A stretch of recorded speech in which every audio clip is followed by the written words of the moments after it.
Sahlan wapenzi watazamaji, jambo na karibu kwa mara nyingine tena, ikiwa ni inaelekea saa 11 alasiri ambapo timu ya Manchester United wanaenda kuingia ugani dhidi ya timu ya Burnley. Kumbuka hapo awali tumeanza na timu ya Chelsea ambapo Chelsea kupitia Enzo Fernandez pamoja na mchezaji Joao Pedro wampata ushindi wa mabao 2-0. Timu hii inamaanisha kwamba imeiva na ni moto pasi, lakini wacha tuone jinsi ambavyo the Red Devils wanaenda kufanya mambo yao kule Old Trafford dhidi ya mwana Burnley. Kumbuka pia mida ya saa 1:30 tutakuwa na timu ya Leeds wakicheza na timu ya Newcastle United. Lakini vile ambavyo nimesema hapo awali ama mwanzoni ni kwamba timu hii ya Newcastle ukiangalia mechi yao dhidi ya timu ya Liverpool siku ya Jumatatu walionyesha umaarufu mkubwa, na hii inaonyesha kwamba dhahiri kwamba timu hii imeiva pia si chache, na labda tuseme mechi hii dhidi ya Leeds siku ya leo saa 1:30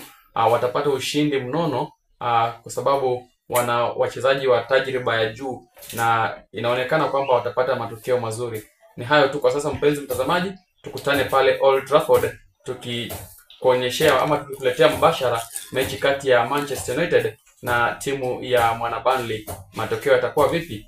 Tupelekee pale kwenye comment section utuelezee ubashiri wako.